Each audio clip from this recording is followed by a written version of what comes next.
In this lesson, we are going to work with double angle identities. This is lesson number 7 from our workbook on page 641. These identities shown on your screen are our double angle identities.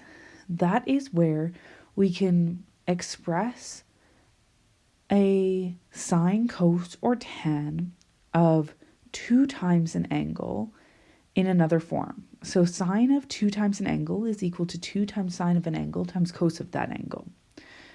Cos of 2 times an angle is equal to cos squared of the angle minus sine squared of the angle, or these other iterations just found using the Pythagorean identity. And tan of 2 times an angle is equal to 2 times tan of the angle divided by 1 minus tan squared of the angle. This tan identity you can actually find on your own using a combination of the sine double angle identity and the cos double angle identity. Like always, you don't need to memorize these identities, but you need to be familiar with them and be able to apply them to questions.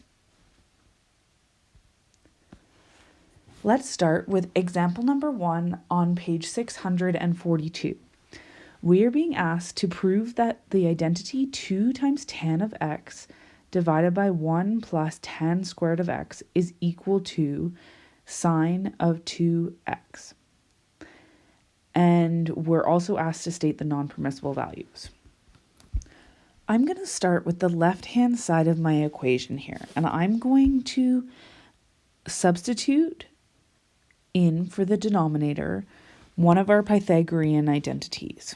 So if we look at our identity that tells us that 1 plus tan squared theta equals secant squared theta, I see that that's what I have in my denominator. So for a proper proof, I'm going to say what side I'm starting with, and I'm going to copy that identical side to begin with. So I'm starting with the left-hand side, and I have 2 times tan of x divided by 1 plus tan squared x.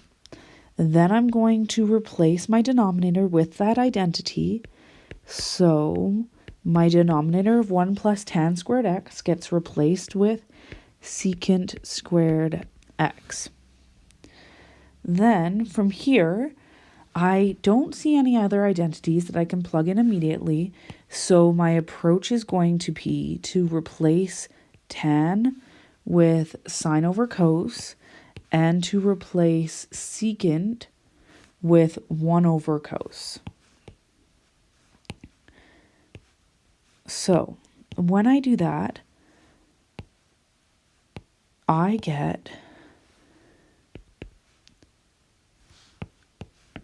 2 times sine x over cos x divided by 1 over cos squared x. Then I have a fraction divided by a fraction, so I am going to simplify this by multiplying by the reciprocal. So I'm going to change my division to multiplication, and my denominator I'll take the reciprocal of. So I end up with 2 times sine divided by cos times cos squared of x. I can, at this point, simplify by dividing out a cos. When I do that, I get left with 2 times sine x times cos x, which, if I look at my identities, is the identity for sine of 2x. So this is equal to sine of 2x, which is the right-hand side of my identity I'm trying to prove, and therefore I have shown that 2 tan x divided by 1 plus tan squared x is equal to sine 2x, and my proof is done. Then, for the second part, I'm trying to state my non-permissible values. To find my non-permissible values, I have to set anything that's ever in my denominator equal to 0. So starting at the first step, I have 1 plus tan squared x in the denominator, so that can't be equal to 0. If that can't be equal to 0, then tan squared x cannot be equal to negative 1. But something squared will never be equal to negative 1, so we'll say this never happens. So far so good, we have no restrictions. Then in the next step, I have secant squared x in the denominator. So secant squared x cannot be equal to 0. Secant is 1 over cos squared x, so this cannot be equal to 0. But 1 over cos squared x will never be equal to 0 because our numerator is 1. So again, never happened. So far, so good in terms of restrictions. I have in my next step, I have a cos in the denominator. So cos x cannot be equal to 0. Cos on our unit circle is our x value, so cos would be equal to 0 at these 2 points on my unit circle.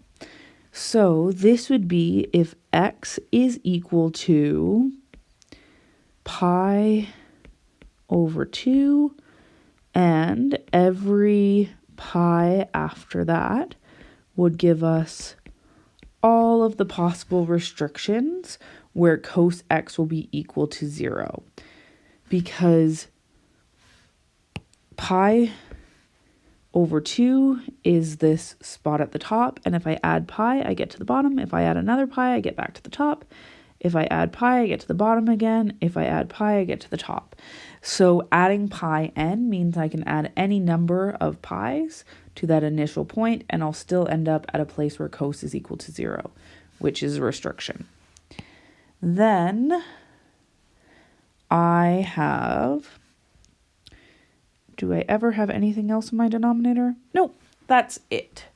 So my only restriction is that x cannot be equal to pi over 2 plus pi n, where n is an integer.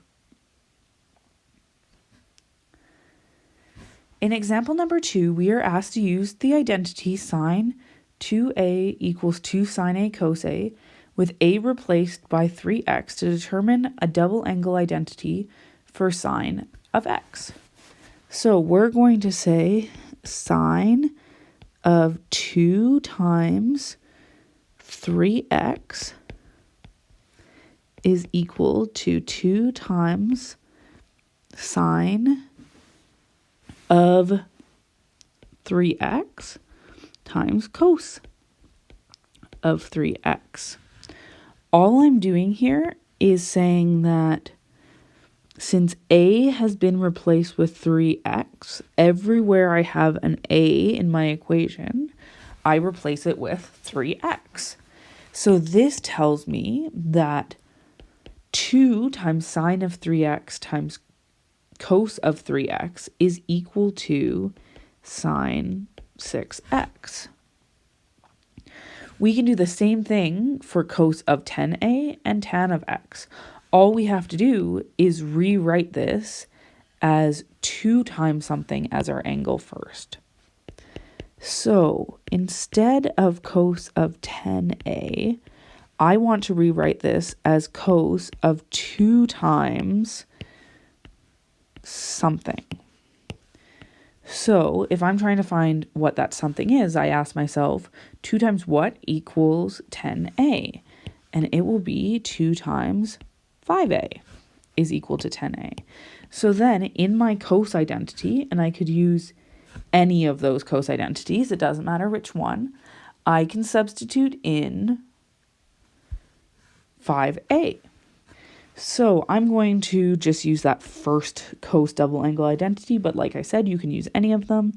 We would have cos squared of 5a minus sine squared of 5a. So for part B, we have tan x. We are going to, again, rewrite this as tan of 2 times something. Again, to figure out what that something is, we ask ourselves 2 times what will give us our angle we want, which in this case is x. So 2 times 1/2 x is equal to x. So that means I'm going to plug in 1/2 x for alpha everywhere in my double angle tan identity. So I have 2 times tan of 2 or 1/2 x divided by 1 minus tan squared of 1/2 x. Then last but not least, in example number 3, what we're doing is we are going backwards from the right-hand side of our identities to rewrite it as the left-hand side of our identity. So in A, we have sine of 4x times cos of 4x times 2. So we're looking for which of these identities is 2 times sine of an angle times cos of an angle, and that's going to be this first identity. So we have this first identity, and in this first identity, we know that alpha is equal to 4x. So if we can say that this whole thing is equal to sine of 2 times alpha, then this is equal to sine of 2 times 4x, which is sine of 8x. For the second one, we have cos squared minus sine squared. Well, cos squared minus sine squared is equal to cos of 2 times an angle. So here, our alpha is equal to 1/2 a. So when we plug that into our identity, since we know this is equal to cos 2 times alpha, this is equal to cos 2 times 1/2 a, which is equal to cos of a. And then last but not least, we have sine times cos. Now we say, ooh, sine times cos is pretty close to that first identity. 2 times sine times cos would be that first identity. But we're missing the 2 out front, which means we must have divided 2 to the other side. Because if we divided to the other side, we would have 1/2 sine of 2 alpha is equal to sine alpha times cos alpha.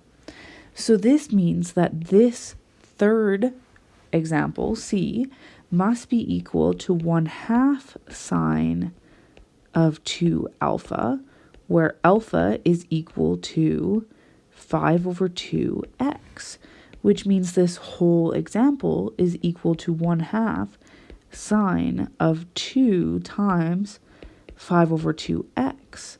And if we simplify this, this is equal to 1/2 sine of 5x. Try the practice for these, and if you have any questions, make sure you ask either by email or during a tutorial.